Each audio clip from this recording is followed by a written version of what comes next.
Well, my name's Doug Noll. I'm with the Master Media Institute, and with me is Dan Ariely, author of the book Predictably Irrational. Dan is world-renowned for his research in how people make decisions, both intelligent and not so intelligent. Dan, welcome to this interview. Thank you. And I would like to first start by asking you a little bit about your personal journey. It was a sort of a tragic consequence early in your life that led you to the field of study that has led to the book and all your research. I was wondering if you could tell us just a little bit about that. Yes, so I was burned in an explosion many years ago, and I was burning 70% of my body, and I spent about 3 years in hospital. And hospital gives you a lot of opportunities to observe irrational behavior and experiencing them. And one of the ones that was most difficult for me was the process of removing bandages. So everybody removes band-aids at some point, and everybody wonders what's the right approach. Do you rip them off quickly, very short duration but very high intense pain, or do you do it slowly, longer duration but every second is less painful? And the question is, which one of those is better? Everybody has their intuitions. I had 70% of my body burned, which means a lot of bandages to be removed, and the nurses in my department thought that the right approach is the ripping approach. So they would grab hold and they would rip, and they would grab hold and they would rip, and they would continue doing this for about an hour. Ooh. Awful, just awful. And you know, it's one thing to remove a band-aid when it's basically glue, and it's a very different thing when there's no skin, and because of bleeding the bandages adhere to the flesh, and then it's really tearing. I mean, it's an unbelievable pain. I'm very lucky that I don't remember the pain as much. And I used to debate with the nurses about what's the right approach, and they thought the right approach was the ripping, and I thought it wasn't. And years later, when I went to the university and I started studying, and I discovered the experimental method, and I discovered that if you have a question, you can bring it to the lab and test it out and figure out what happened. That was one of the first things I wanted to study. The question was, if you have an experience that lasts over time, and you can control duration, intensity, how it fluctuates over time, what is the optimal way to do it to minimize pain? Actually, if you think about it, it's a very general question. It's a question of, if you have a movie, how making it twice as long will make it twice as pleasant, or if you have some good points in the movie, how do you want to stack them? In the beginning, in the middle, and the end, space them out?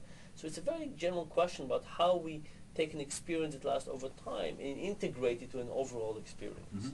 But again, I was particularly concerned with the burn issue or with pain, so I started doing experiments with pain.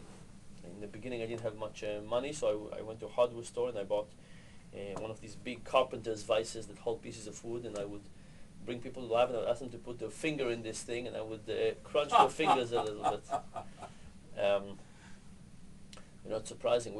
There was a time when the Human Subject Committee told me I can't pay people to participate in the pain experiment. They didn't want me to force people to participate. So we only took volunteers. Well, not many people want to volunteer when you write a little ad that says, come and take part in pain experiments. But I had this colleague here who was a PhD student, and she was a very attractive woman, and she would go to men around campus and she would say, can I hurt you? And guess what? We got a lot of subjects to come to the lab. But the thing that was most informative was that when I finished it, I learned that the nurses were wrong. And they were wrong in multiple ways. First of all, it turns out that we don't encode duration in the same way that we encode intensity. So you make something twice as long, it's not necessarily twice as painful. You change intensity, that's a very, very sensitive thing. The second thing they got wrong was that the slope of the change, the slope of the pain matters. So if you start from high pain and goes to lower pain with a trend of improvement, it's much better than doing the other way around. And the nurses, for convenient purposes, started with my feet, which were not that painful, and moved toward my head, which was much more painful. Well, maybe they should have done it the other way. Exactly. And the third thing is, when you deal with a lot of pain, it's good to give people breaks and let them recuperate kind of their coping ability. And again, the nurses didn't think this was right. And I went back and I talked to them, and it was actually a very interesting discussion, because my favorite nurse told me two things. The first thing she said was that I didn't take into account her pain. So she said, think about me as your caretaker. I didn't enjoy it either. I suffered as well, right? If you take care of people in the burn department, you know them well and so on. hurting people to that extreme has to be difficult on the care provider as well. So that was the first thing. The second thing, which was, I think, more interesting, was that she said that her intuition was that I was wrong, so her priors were that I was wrong, and at the same time it was clear that doing things the way I wanted to was going to be more costly for her. Not in terms of money, but in terms of time and agony. Right, I was going to say in terms of her own pain. That's right. And she said that maybe her resistance to try it even, because you said, you know, you don't have to change it forever, just try it a few times. Her resistance to trying was because she didn't believe I was correct, and on top of that it would cost her something. And I think that's actually a very general issue in life. I mean, think about all kinds of things in life where we have an intuition about how things work, and to test our intuition will be expensive. So for example, imagine that you're going to hire somebody. You interview somebody for half an hour, for an hour, and you feel you know them. You feel you know if they're good or bad. And most people have a feeling that they know quite well about how to tell good from bad people. But how would you ever know? How would you really test it? The only way to really test it is to interview somebody you figure out you think they will not work well, and hire them anyway. That's counterintuitive. It's counterintuitive, but that's the only way for you to figure out if you're right or wrong. Otherwise, if you only hire the people that you thought would work, how do you know that the people you thought wouldn't work are not even better? Yeah. You don't know. But this is kind of a good example of the fact that you have an intuition. It's very hard to work against our intuition.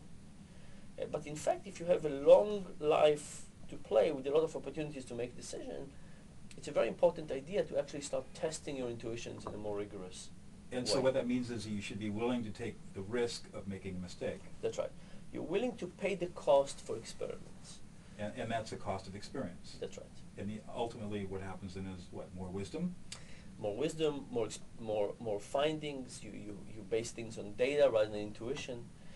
If you understand that our intuitions are often flawed, then And that's you say, because of the biases that we have. that's right. Then you say, I need to test it to make sure I don't rely on these flawed intuitions. So how would you apply that sort of thing in everyday life, in business life, or we're all mediators in the mediation work we do? So I don't know exactly what intuitions you have, what intuitions your clients have. In computer science, there's this term of exploration versus exploitation. So imagine that you came to dinner to my house, and you only come one time, and I think you like salmon. I'll give you salmon. I don't want to take risk. Why would I? But if I know you're going to come for every week for the rest of your life, then I'm going to try other things. It's worthwhile to try mussels and steaks and chicken, and some of those might be terrible for you, but some of those might be much better than salmon. So in some sense, trying different things out has a cost, and if you only have one decision to make, it's not worth it. But if you have a long set of decisions, let's think about mediators. How important is it for people to vent their anger?